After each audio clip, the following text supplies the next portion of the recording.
Hello and welcome. You're watching News9 Live. Our top story at this hour is about the cyclone. Andhra Pradesh and Tamil Nadu both are on high alert and bracing themselves in the wake of Cyclone Michaung, which is expected to make a landfall today.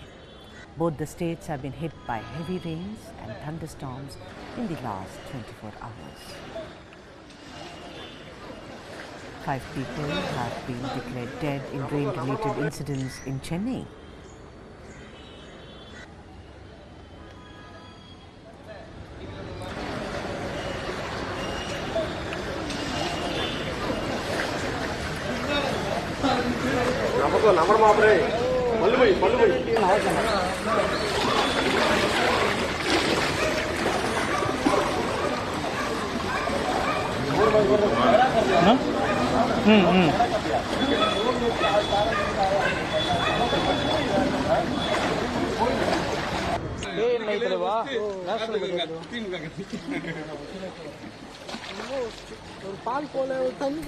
Two people are said to have died because of electrocution, while one was killed after a tree apparently fell on him in the upmarket Besant Nagar area of the city.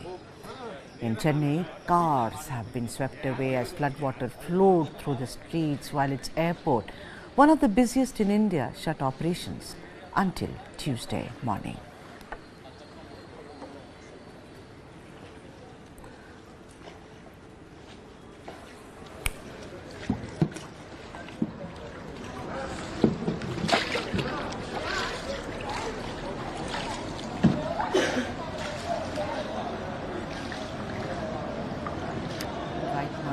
People being rescued on a boat from one place to the other. Chennai, if you go to social media platforms, there are severe appeals for people who've been stranded in their homes with water having flooded their living rooms as well as their bathrooms. People have been crying for help, but of course, the Chennai administration and the government as well are battle ready, geared up perfectly to handle any kind of emergency. Electricity, power supply has been a problem. Look at that. Look at the level of water, and that, I presume, are visuals from the beach, Marina Beach, where the fishermen have obviously fled, I beg your pardon, their shacks. This is actually Bapatla. This is Andhra Pradesh, where the cyclone is supposed to make a landfall sometime today. Those are the visuals, the sea in high tide and very, very stormy sea, as it were.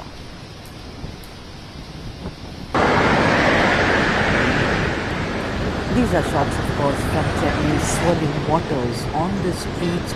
It is very difficult to figure out what is seawater and what is rainwater. Waters inundating the streets of Chennai. Let me leave you with these visuals for some time before I come back.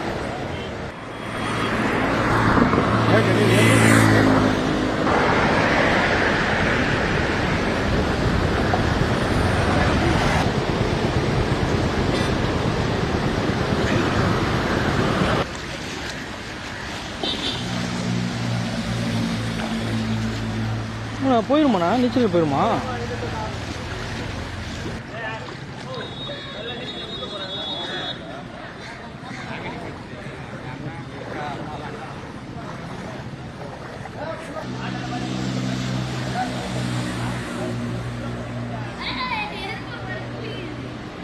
A severe cyclonic storm has the potential of causing uprooting of small and medium trees, large-scale damage to hutments and mud houses, and partial damage to telephone and electric poles as well.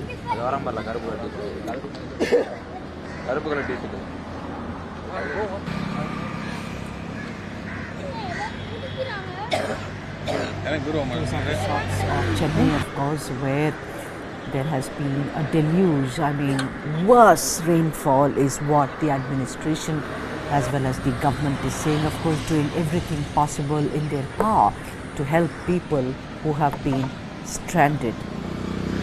We shall, of course, get you some kind of an expert report on that. Air Vice Marshal retired G.P. Sharma, President of meteorology and climate change, Kainet, is now joining us to speak more on this.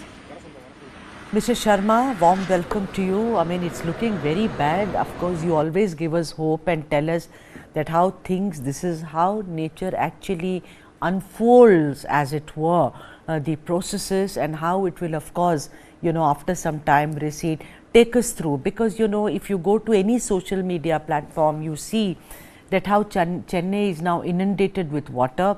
There are severe power outages, there is no electricity in several places. People are actually struggling to even get drinking water. I mean, over to you, Mr. Sharma, to just throw more light on this. Thank you, Visuddha. You see all these tropical storms, particularly the post-monsoon, now this season, and that too in the Indian Basin, Bay of Bengal, more active than Arabian Sea, and all this is the first storm, by the way, to hit the Indian coastline during this season, okay, from Bay of Bengal. Earlier 3 storms, as we said, but they had gone for Bangladesh and Myanmar. So this is the first storm, a severe storm, and as it happened, all these storms, they leave behind a trail of destruction and lot of activity, a lot of things to be done up by the disaster managing agencies, the relief agencies. It always happens, okay. This storm as such was peculiar to its nature, as we mentioned earlier also. It's staying in the proximity of the coast for a very long time. Can you imagine, third morning it had become a storm, and we are in the 48 hours today, more than 48 hours, and right. It remains in the proximity of the coastline, initially Tamil Nadu and then gradually coming closer to the... I think we've lost connection to G.P. Sharma, Air Vice Marshal, who was saying this is the first one, a major cyclone to hit the Indian Ocean, and he said that, of course, he was explaining what it means, and of course I would have asked him about the landfall that it is bound to make sometime this afternoon. Some people are saying 12, some people saying maybe 2 o'clock, but that shall happen at Bapatla in Andhra Pradesh. Meanwhile, visuals on your screen of Chennai, of the inundation, of the relentless rain that Chennai has faced in the past 48 hours. Those are visuals of Bapatla in Andhra Pradesh on your screen right now, where you see very, very thin traffic. Of course, it should not be, people should not be moving out of their homes in a situation where Cyclone Michaung is supposed to make a landfall. Yeah, Mr. Sharma is back with us, and let me get him. Mr. Sharma, you were saying something, if you would want to continue, sir.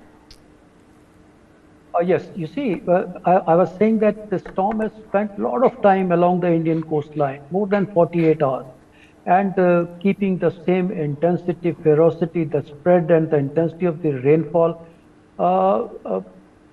Can you imagine, Chennai had more than 50 centimeters of rainfall over 2 days? My God. And even the forward section, that's the coastal Andhra Pradesh, starting right from Nellore, Ongole, Kavali, going up to Bapatla, it's more than 20 centimeters, 20 to 30 centimeters of rainfall in about 24 hours of time. This is a deluge, okay?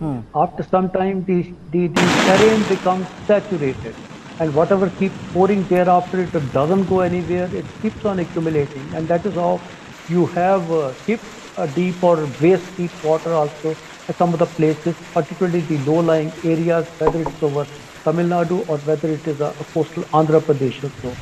You see, what happens actually around the storm when it makes a landfall is, the most damaging thing is the wind. Winds are reversed. Ahead of the storm, winds are from one direction. The moment it makes landfall, it crosses the coastline, it is from the other direction. So what it happens is as if somebody was shaking something initially from one direction, and now the push is from the other side. Oh my God. Most of the damage happens around that time. Okay, and that too, winds of the order of about 100 kilometers per hour, sustained wind, gusting wind possibly maybe more than 100, even 120, 125, 30 also. Sustained winds of this order, coupled with, accompanied with the torrential rain, they have a very high damaging potential, ravaging rather. potential, and that's what it has done. Okay, parts of Tamil Nadu and Andhra Pradesh also. The only good thing about this is now after striking the coastline, it's going to weaken. Okay, I think within about 8 hours or so, 6 to 8 hours, we'll find that the storm has weakened and further gone deep inland. So parts of Telangana, adjoining area, they also will have some decent rains. But at least the coastline will have some relief the moment it moves inside. The landfall process has already started. This was a very, very compact storm. It is not a huge one, which is sometimes can have these storms with the diameters of even exceeding 6, 7, 800 kilometers also. So this was not so. It's a very compact but severe storm. Okay. So though the landfall process has started, it should be completed in about 2.5 hour time. I will give it that much only. Another 2 hours time, it should be complete also. It will move completely inside, and thereafter the rainfall intensity will surely that will reduce. Wind, Yeah. in any case, will take a little more time. So slowly that strength also will reduce. Overall, you can expect the situation becoming better and better as we proceed toward the evening. Yeah. A lot of people are, somehow landfall is a phenomenon. It's like the part of the process, as it were, natural corollary of a cyclone such as this. But a lot of people have fears about what they call the landfall. I mean, why don't you explain for the benefit of our viewers as to what happens during a landfall and how it is not as if, that it's spewing lava, as in a volcano? See, basically, the storm structure is such. There are different bands of clouds which are wrapped tightly around the center of the system, low level circulation, which the storm is having. But then around this center, there is a CDO, we call it as a cloud dense overcast. It's a circular overcast cloud mass. The size of that depends. Very severe storm, they develop even eye also storm, but this particular storm, the eye was not discernible. Yes, microwave imageries of the satellites, they did display very small eye in this case also. But then other normal pictures which we had, even with high resolution, that did not depict any eye of the storm as such. Okay, so the landfall process is if these tightly wrapped cloud band which is around the center of the storm, the forward section of the cloud CDO, as soon as it enters land, we say the landfall process has started. The complete CDO has to move over land for the landfall process to be completed. Center of the storm is halfway through this process. So some of the storms, as we happened earlier, the Taute and the Amphan, those storms, they took about 5 hours, 6 hours also for the process to be completed. But this one, being a relatively a compact storm, severe but a little compact, the process takes about 2.5 to 3 hours. It has already started, so I think it will be complete. Another 2 hours time or so, it will move inland. So the main clouds, I will say, in association with this, whether the left of the track that was already moving inside the wall clouds of the storm, and the forward section also, it has moved inland. There is a lot of rainfall ahead of the storm center, be it Machilipatnam, be it the Toni, Kakinada, this particular area, they already observed heavy rainfall. The more vulnerable areas are Krishna River Delta because it's a huge water body. So that Krishna River Delta adjoining Guntur and Bapatla, these are the places which are vulnerable for inclement weather conditions for next again few more hours, maybe 6 to 8 hours or so, and thereafter I expect that situation will gradually become better. It will inch towards a little better weather conditions, but there is a lot of work to be done by the agencies which are there on the field now. The disaster managing agencies, be it the state disaster, be it the national disaster management agency, they will have a lot to do because the storm has left a trail of destruction, lot of inundation, waterlogging in many areas, and it will take time for these areas to get back to normal. I will say maybe a couple of days as such. Okay, that's it. Mr. Sharma, two questions here, and I know that, One is just generally as a citizen. I want to ask you, Mr. Sharma, because see, you have the advantage of understanding what is going on, understanding the severity of it, and also as a citizen understanding the other side of it, and therefore this question to you. You go to any social media platform today, of course, Tamil Nadu government and the administration are doing a splendid job. The NDRF is out there, the SDRF is out there, you know, all the agencies which can actually assist are out there. But still, people, there have been constant call of distress so far as drinking water is concerned, so far as food is concerned, so far as baby food is concerned, so far as not being able to communicate with the others are concerned, so far as senior citizens are concerned. You know what? Do you think that we really need to prepare, or will you say that there is no way in which one can prepare for these things? See, if you notice, the main task of the weather agencies is to give a sufficient time, sufficient notice, and that is what is given also. In this case also, whether it was a national weather agency or the other weather agency, even SkyMet, we had given sufficient time, alarm and notice that this is going to come and this is going to be the situation on ground. Okay. That is, during this preparatory period, people are expected, actually everyone may not be in a position to gather all that what is required during this critical and difficult time after the storm moves across. But then the state managing agencies, the relief agencies, if the people are taken to the shelters, safe shelters, all this is to be provided by the state administration. Individual, it is not possible. Individual can prepare for a little while. Obviously, along the coastline, these people, they are aware about such menace of these storms. It's not the first time it's a storm. They know it, that this is what is in the store for all these people when the storm hits.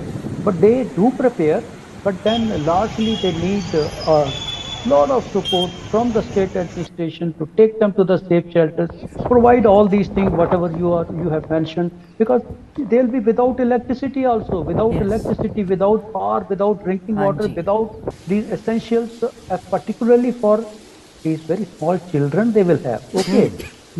Even for the human beings, all right, but for the cattle also, it's a big problem. Yes. You have to even take those cattle also, ship. You can't leave them. They can't be marooned just like that. Okay, you have to take them to the safe places, and those cattle also have to be fed. Individually, it is not possible. This is what the state administration and the other agencies, they have to cater for. And I'm sure over a period of time, we have managed all these storms very well. Minimal loss of life, and then property. Obviously, you cannot save much because the nature fury will show in some form or the other, and there will be damage to the material resources. But then the human lives, definitely we are much better, and there is a minimal loss in any of the severe storms also, as compared to what we had earlier in 20 years, 25 years back or so. Absolutely. Okay? So that's what I say. The state administration has to cater for all these, what is required by a common man. Yeah. G.P. Sharma, President of Meteorology and Climate Change, SkyMet. Thank you very much, sir, and we shall come to you, time and again today to understand more about Michaung. Thank you.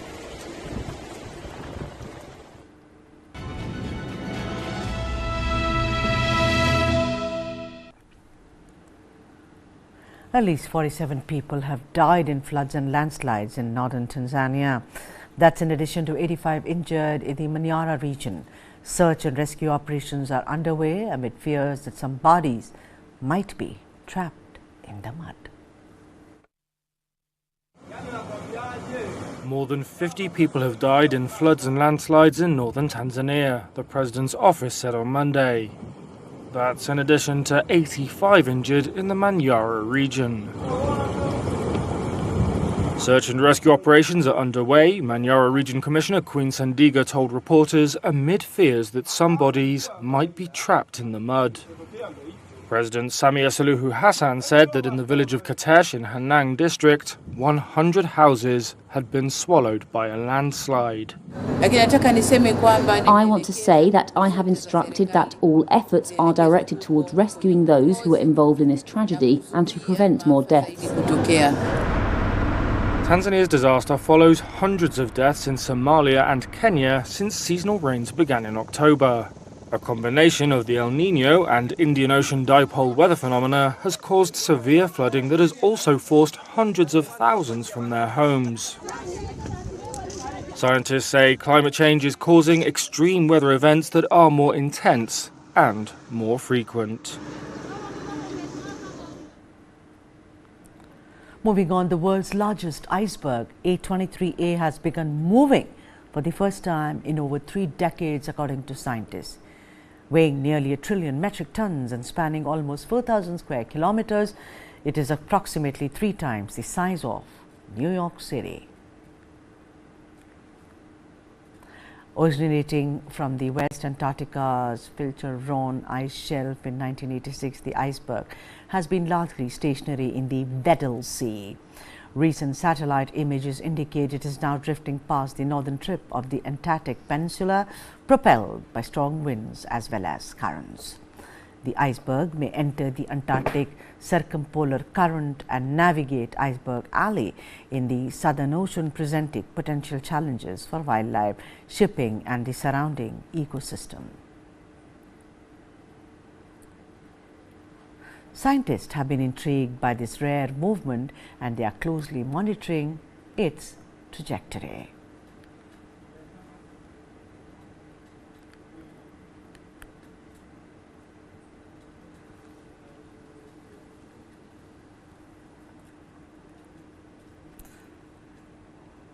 That's the journey of the world's largest iceberg, how it's moving, and from Weddell Sea, Filcher-Ronne ice shelf, that's what it's called, 1986.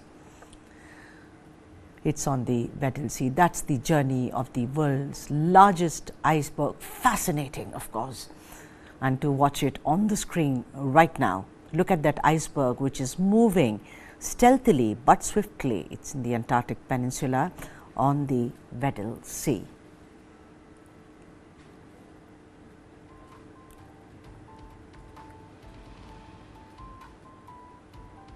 It's located on the South Georgia Island.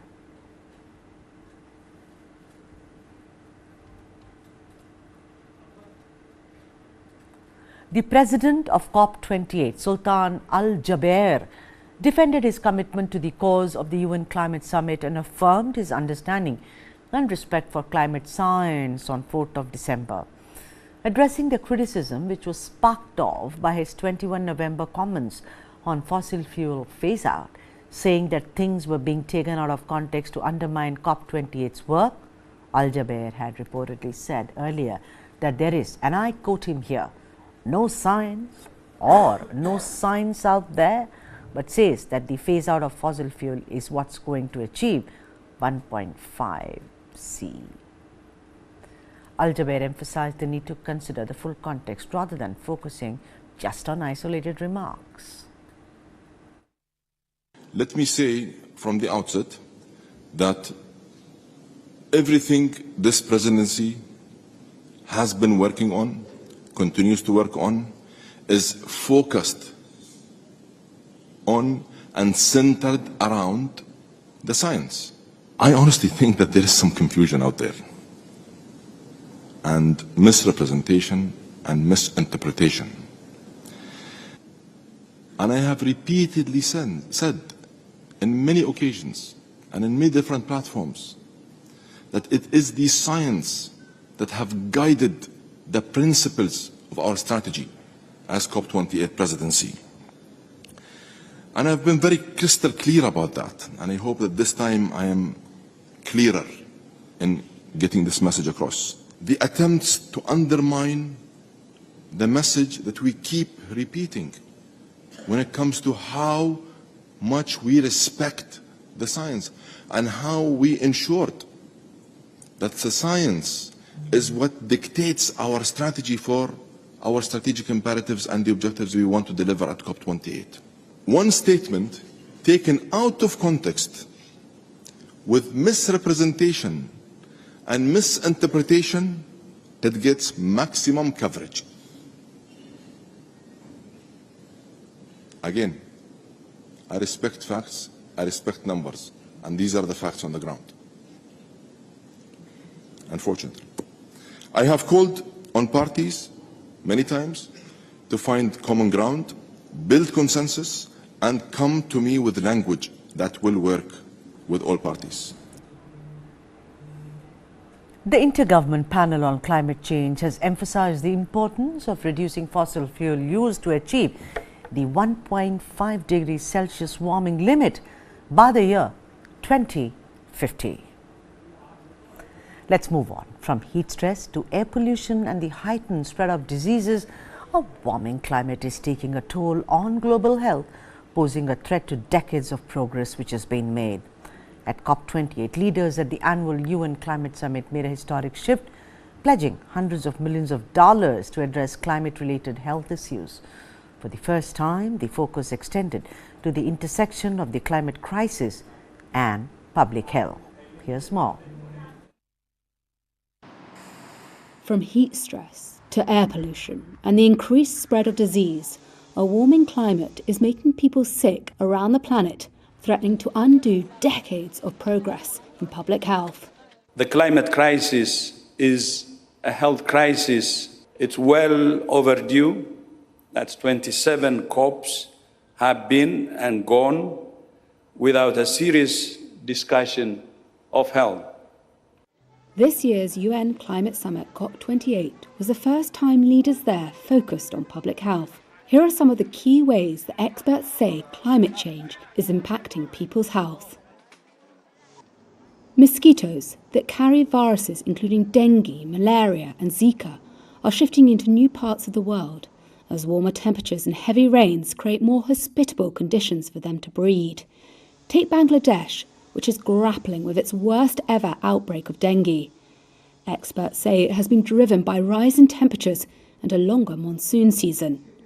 While floods in Pakistan last year led to a 400% increase in malaria cases in the country, the disease has also spread into the highlands of Africa that previously had been too cold for mosquitoes. Waterborne diseases are also on the rise. Cholera is spread by contaminated food and water and can kill within hours without treatment. In 2022, 44 countries reported cases of the disease, a 25% increase over 2021. That's according to the World Health Organization, which noted the role played by cyclones, floods and drought in cutting off access to clean water and helping bacteria to thrive. Dr. Tedros Adhanom Ghebreyesus is the Director General of the WHO. Changing weather patterns driven by human activity and the burning of fossil fuels is contributing to record numbers of cholera outbreaks. And our warming planet is expanding the range of mosquitoes which carry dangerous pathogens like dengue, chikungunya, Zika, and yellow fever into places that have never dealt with them before. Heat stress is one of the more obvious health impacts of global warming and is projected to impact hundreds of millions of people as temperatures continue to climb over the next few decades. A July study in the journal Nature Medicine estimated that some 61,000 people died during European heatwaves in the summer of 2022. The heat has also made forests drier, fueling extreme wildfires across the world. In the United States, wildfire air pollution now kills somewhere between 4,000 and 28,000 people every year. Dr. Lujain Al-Godmani is the president of the World Medical Association. Well, I'm a physician, and I saw firsthand the health impacts of climate change. We see a surge of emergency admissions of heat stress, heat exhaustion, increased risk of cardiovascular disease, mental health diseases. We even saw vector-borne diseases in Europe, and not just in the usual regions. So our health system is already exhausted. They're not resilient enough. They're not strong enough. As the COP28 summit focused on health, the United Arab Emirates and several charities offered $777 million to help eradicate neglected tropical diseases that are expected to worsen as temperatures climb. During the COP28 summit, activists clad in Pikachu costumes made a fervent plea for an end to fossil fuel funding, urging a genuine commitment towards a complete phase-out. Climate advocates voiced disappointment with the Japanese government's stance on fossil fuel phase-out, criticizing their complete lack of enthusiasm, reflecting on recent tragic news of a junior high school student's heat-related death. Lyoda emphasized the escalating threat of such events due to the climate crisis. Actually, in Japan, there are some of the resistance to mention to the political issues, including climate issues, as well as the energy issues, because it is controversial. And then, generally speaking, Japanese people respect the harmony in society, so that the people normally do not want to make a statement to oppose something.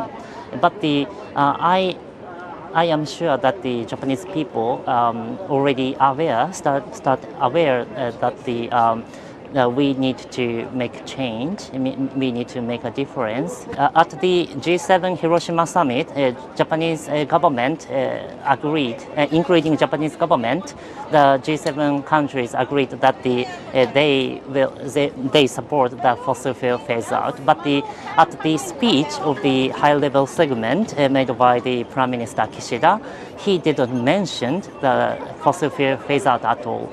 So in my analysis, so Japanese government has agreed the fossil fuel phase out, but they are not so enthusiastic about that. So that is the point I am really disappointed. We need phase out of all fossil fuel to achieve the 1.5 goal. But Japan isn't support such kind of the strong commitment like phase out of all fossil fuel.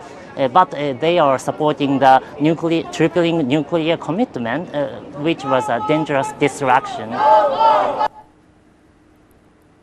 In Cambodia's sprawling Tonle Sap Lake, fishermen are witnessing a distressing decline in fish stocks, imperiling the livelihoods of families reliant on its bounty. As the largest freshwater lake in Southeast Asia, it sustains around 1.3 million people residing along its shores.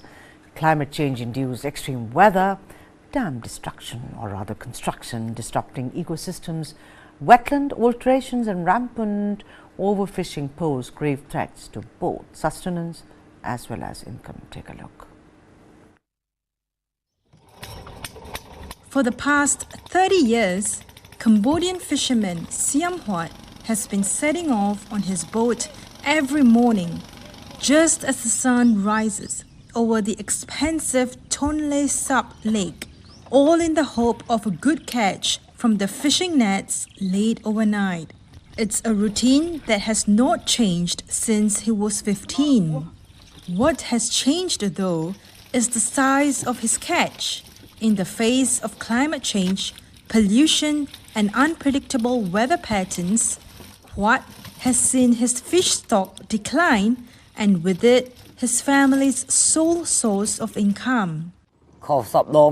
Nature has changed unusually now. Some years it gets hot this month in the rainy season. Sometimes it gets hot and colder during the drought season.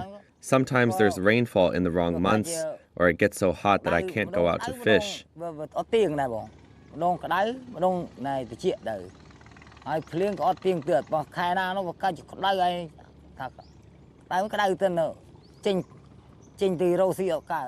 The Tonle Sap is the largest freshwater lake in Southeast Asia, with some 1.3 million people living on and around it. Experts say extreme weather brought by climate change, ecological disruption from dam building, wetland conversions, and overfishing threaten food supplies and livelihoods. Cambodian authorities are now scrambling to educate fishing communities on responsible farming practices, cutting water pollution, and how to switch to fish farming or aquaculture. Still, many are choosing to migrate away. Huat, who's a father of 5, wishes for a better life for his children. I wish for my children to study a foreign language, but I'm concerned they might find it challenging. I don't want them to follow in my footsteps as fishermen because the fish population has decreased. It would be better for them to pursue alternative jobs that offer better prospects than fishing. The decline in the daily catch is also impacting fish sellers at the local market. This 43-year-old fish vendor has, over the course of just 1 year, seen her typical daily income plunge from $25 to around 5 or 7. She says there are days when she struggles to buy rice or even cover the cost of the gasoline needed to get home. As leaders meet for the UN Climate Summit, pressure is ramping up on wealthy countries to fulfill promises to help developing nations like Cambodia, which are feeling the effects of the climate crisis. Sim Suchiata is the regional program manager at Oxfam. We hope that COP28 will be taking into account the important part, which is building the capacity of the community to be resilient to change, and this could be done through some intervention that are very useful for them, like intervention that help improve their local livelihood, less reliant on the resource that currently impact by climate change. For Cambodian, fish and rice are the main staple for our diet. So we need the lake to be able to function. And all intervention need to put into place to make the lake, protect the lake and its ecosystem so that it can function. Winter Raza in Russia's Moscow, where an unprecedented winter wonderland has taken hold. Record-breaking snowfall has blanketed the Russian capital, causing widespread disruption and also delight. Flights have been grounded, runways have been buried, but the city, it seems, is embracing the magic of winter. Forecasts predict temperatures to plummet to minus 18 degrees Celsius later this week, while at least 54 flights were delayed and 5 more were cancelled at Moscow's major airports.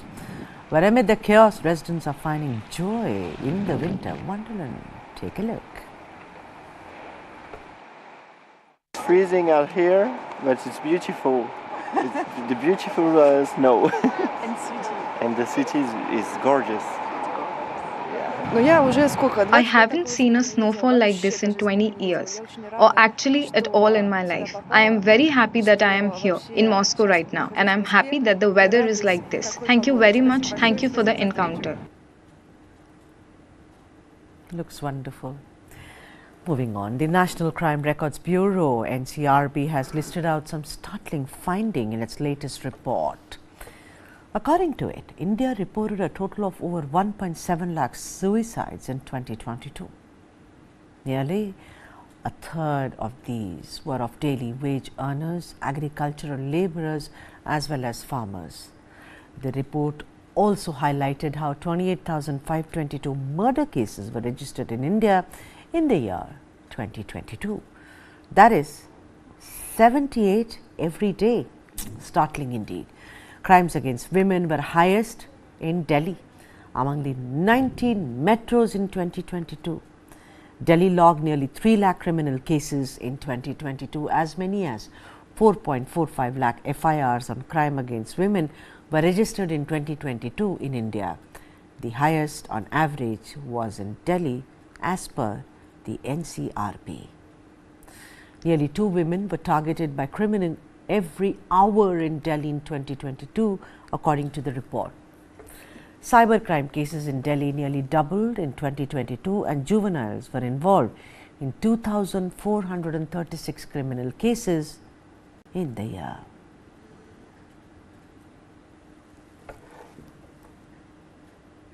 Moving on, in a significant engagement, U.S. Principal Deputy National Security Advisor John Feiner met with External Affairs Minister S. Jaishankar.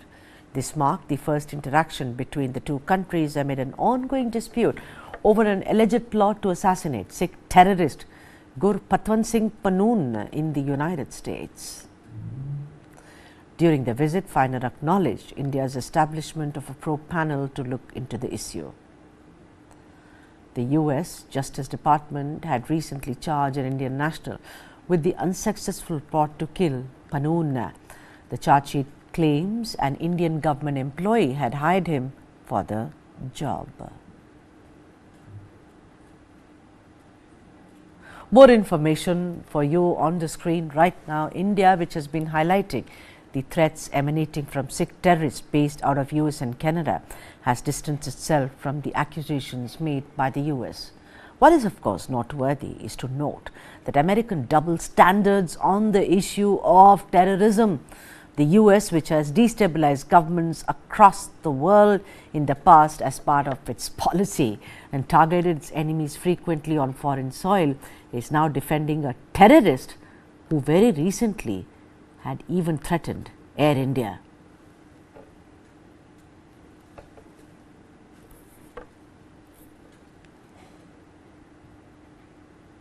The recent assembly elections are done and dusted, but the political landscape is still buzzing with a lot of anticipation. Who is going to be the Chief Minister in Chhattisgarh, Madhya Pradesh, Rajasthan and Telangana? Let's take a look at the probable CM faces in Rajasthan first. Hectic activity is being reported from the residence of Vasundhara Raje Scindia, the two-time Chief Minister of Rajasthan. On your screens right now, Vasundhara Raje Scindia.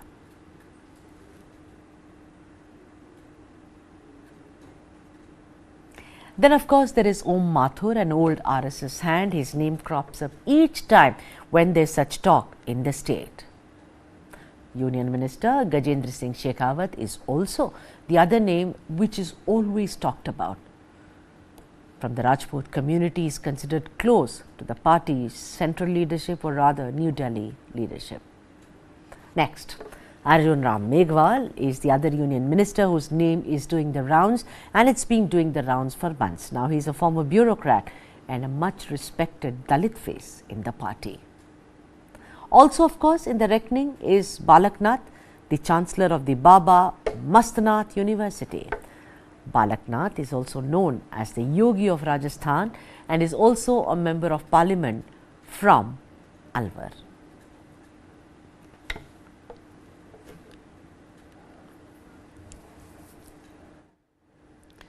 Visuals of the probable faces of who shall be the Chief Minister of Rajasthan. Will it be Vasundhara Raje Scindia, who's been 2 times Chief Minister of Rajasthan? Will it be Baba Balaknath, the renunciate? Will it be Arjun Ram Meghwal, the bureaucrat? Will it be Gajendra Singh Shekhawat, or will it be Om Mathur? The suspense, however, continues, as it continues in Chhattisgarh, as it continues also in Telangana, where there is a slugfest about who should be the Chief Minister. The names of BJP State Chief C.P. Joshi, Member of Parliament and Member of the Jaipur Royalty Diya Kumari, and Lok Sabha Speaker Om Birla are also being mentioned amongst the probable Chief Minister faces, or should we say front runners. Several rounds of meetings have taken place at the residence of central leaders in Delhi and also in Jaipur before a decision is finally taken.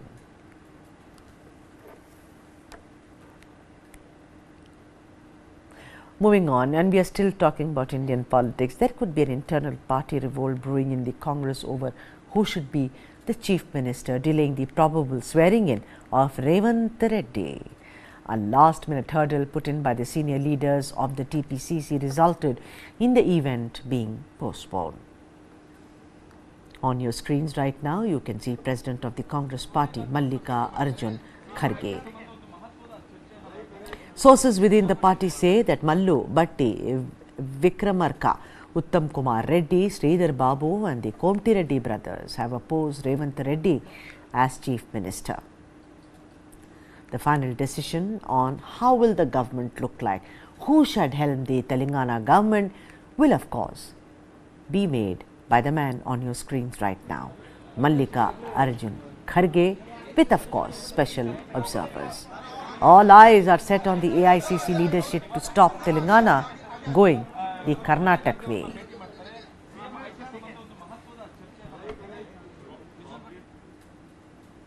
After what can be called a colossal drubbing in the Hindi heartland in the recent assembly elections, Congress President Mallikarjun Kharge has decided to dial up its India partners for a meet on 6th of December. However, though the Congress is putting up a very brave face, the alliance partners have been giving it a rather cold shoulder.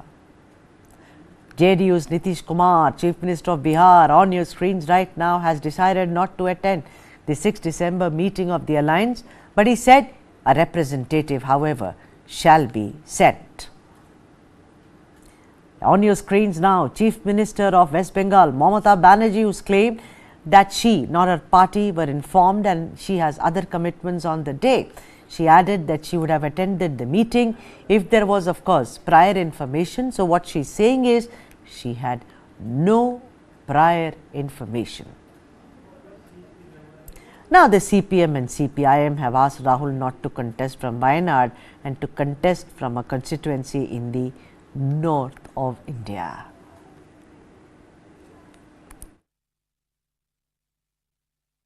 देखिए, जो India alliance है सब intact है, सब लोग एक साथ हैं. जो भी कमियां हैं, जो भी दिक्कतें हैं, वो सब हम एक साथ करेंगे, क्योंकि हम इस कमिटमेंट से आए हैं, इस रिजॉल्व से आए हैं कि जो देश के सामने दिक्कतें हैं, जो ध्रुवीकरण की बात हो, फार्मर डिस्ट्रेस हो, महिलाओं के बढ़ते क्राइम्स हो, बेरोजगारी हो, इन्फ्लेशन हो, ये सारे मुद्दे देश की प्रायोरिटी है. संविधान को दरकिनार किया जा रहा है, डेमोक्रेसी के जो प्रिंसिपल्स हैं उसको खत्म किया जा रहा है. तो इन सब मुद्दों के इस कमिटमेंट से हम आए हैं. क्योंकि शॉर्ट नोटिस था, सिटिंग चीफ मिनिस्टर हैं, अपना शेड्यूल रीअरेंज नहीं कर पा रही हैं, तो वो हम लोग अपनी व्यवस्था देख लेंगे किस तरीके से जल्द मीटिंग हो और सारे जो है मुद्दे हैं उस पर चर्चा हो. कांग्रेस की हवा निकल चुकी है और महागठबंधन के लोग इतने डिमोरलाइज हैं कि 5 महीने के बाद जो लोकसभा के चुनाव होंगे उसमें वो बीजेपी का मुकाबला करने में सक्षम नहीं है. लेकिन इस मीटिंग का तो अब कोई औचित्य नहीं रह गया. लेकिन हो सकता है कि अगले 24 घंटे में मीटिंग को कोई स्थगित न कर दें ये लोग. जब नीतीश कुमार नहीं आ रहे हैं, ममता बनर्जी नहीं आ रही हैं, अखिलेश यादव के आने पर भी क्वेश्चन मार्क लगा हुआ है, तो फिर उस बैठक का औचित्य क्या रह जाएगा. तभी ये लोग कोप भवन में सारे लोग हैं, दुखी हैं, इनको भरोसा था कि कुछ न कुछ होगा, लेकिन जिस तरह की करारी जीत हासिल हुई है बीजेपी को तीनों राज्यों के अंदर, उसके बाद ये सब लोग निराश और हताश हैं. देखिए, नीतीश कुमार का दौर अब खत्म हो चुका. जो व्यक्ति अपने राज्य में 44 सीट अपनी पार्टी को नहीं जिता सकता है, वो अगर इंडिया अलायंस का अगर चेहरा बन गया तो जो सीटें आने वाली भी हैं वो भी सीटें नहीं आएंगी. चुनाव नतीजे आने से पहले ही इस बैठक का आयोजन किया था और उससे पहले ही सभी को सूचित किया गया था. मुझे मालूम है कि चुनाव नतीजे आने से पहले ही 2 दिन पहले खड़गे साहब ने उद्धव जी से बातचीत की थी और खड़गे जी का ये कहना था कि चुनाव नतीजे आएंगे. वो नतीजे क्या है हम अभी बोल नहीं सकते, लेकिन हमको मिलना है सबको. तो आनंद फानंद की बात मैं मानने को तैयार नहीं हूं. और खड़गे जी से पहले पार्टी के और बड़े नेताओं ने भी हमसे संपर्क किया था कि हम इस प्रकार की बैठक करने जा रहे हैं 6 तारीख को. और उद्धव जी ने कहा कि ठीक है, अगर सब लोग दिल्ली में मिलते हैं तो मैं जरूर आ जाऊंगा. और उद्धव जी कल यहाँ दिल्ली पहुंचेंगे और बैठक में शामिल होंगे. ये लोगों का तो खुद का कुछ नीति नहीं है. ये लोग बनाया क्यों? हम लोग जानते थे 2019 में ये लोग पूरा गठबंधन, महागठबंधन बनाए थे. 1-2 महीने के बाद सब लोग अपना अपना जगह में चला गया कि अपने स्वार्थ के लिए ये लोग आते हैं. अभी देख लिया कि कांग्रेस क्या है. कांग्रेस तो देश में कहाँ पे है खोजना पड़ेगा. तो देख लिया उसको, कांग्रेस के साथ जाके कोई कुछ फायदा नहीं है. खुद को फायदा के लिए सब कुछ करते हैं, हम लोग देखे हैं. लेकिन देश में नरेंद्र मोदी जी का नेतृत्व में जो भारतीय जनता पार्टी आगे बीजेपी आगे बढ़ रहा है और इतने सारा आशीर्वाद लेके आए हैं, इस 2024 को देख के इन्होंने डर गया। प्रोफेसर रामकुमार यादव हमारे साथ हैं। कल सर जो इंडिया गठबंधन की बैठक है उसका एजेंडा क्या रहेगा सर? वो खड़गे साहब से पूछिए। आप भी उस बैठक में जा रहे हैं अपनी पार्टी की तरफ से? एजेंडा खड़गे साहब को बताएं, वही बताएंगे हमें। उस बैठक में अखिलेश जी अहंकारी बता रहे हैं कांग्रेस को, ममता बनर्जी बोल रही है कि हम नहीं शामिल होंगे। सब शामिल होंगे, लेकिन जो अहंकारी बताया अखिलेश जी ने कांग्रेस को, अहंकारी तो है। There is no rift in India Alliance. India Alliance is united, and the India Alliance partners are meeting at 10 o'clock in the Parliament. We have a very strong India Alliance in place. Yesterday, TMC leaders were there in the Parliament. We are united, and we will be able to defeat Modi and Amit Shah's misrule in the 2024 elections. कि जिस alliance का आधार ही तथ्यात्मक नहीं हो और सिद्धांत के आधारित पर नहीं हो, सिर्फ और सिर्फ मोदी जी के विरोध के अंदर उस अलायंस का आधार हो, तो ऐसे आधार की कोई नींव नहीं हो सकती, ऐसे आधार के कोई सिद्धांत नहीं हो सकते। तो इनकी कोई, मैं तो सोचता हूँ कि सिर्फ नाम रख लिया इन्होंने और नाम से इनका दूर तक जनता से सरोकार नहीं है और न कभी आने वाले समय में होने वाला है। More than 10 workers have been trapped under hundreds of sacks at a warehouse located in the Vijaypura industrial area in Karnataka. Even as the sacks filled with grains overturned after a storage unit collapsed on Monday. Visuals on your screens right now of the tragedy, or rather the mishap. Bulldozers are being used to rescue the trapped workers.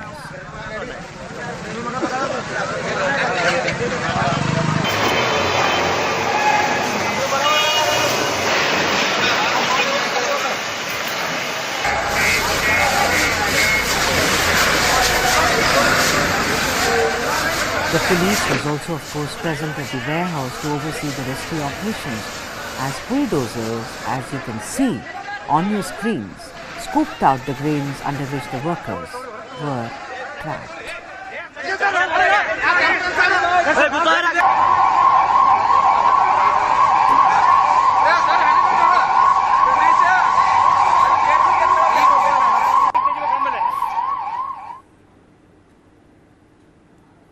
Sellafield, the UK's most hazardous nuclear site, has reportedly fallen victim to cyber attacks conducted by groups closely associated with Russia as well as China.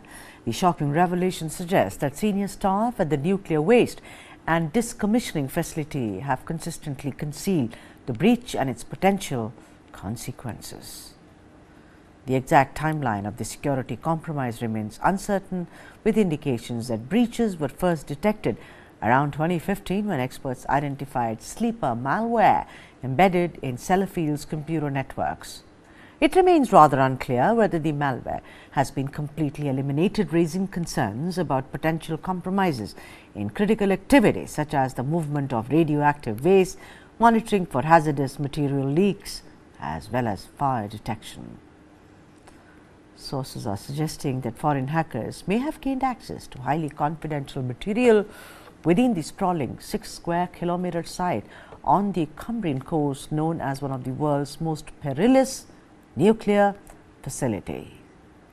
The full extent of data loss and ongoing risk to systems has proven difficult to assess due to Sellafield's failure to promptly notify nuclear regulators about the breach. The facility, built over 70 years ago and previously known as Windscale, played a crucial role in plutonium production for nuclear weapons during the Cold War and continues to receive radioactive waste from several countries including Italy and Sweden. Additionally, it houses emergency planning documents for use in an event of a foreign attack or national disaster. The site is heavily guarded by armed police.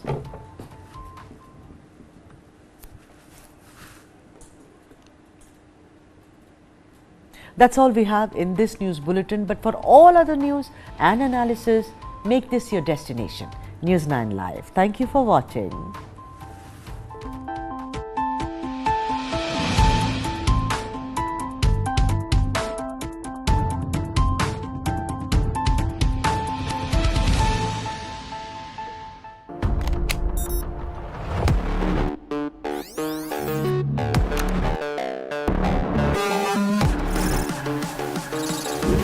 GPT. It can generate codes and human-like responses through text, write stories,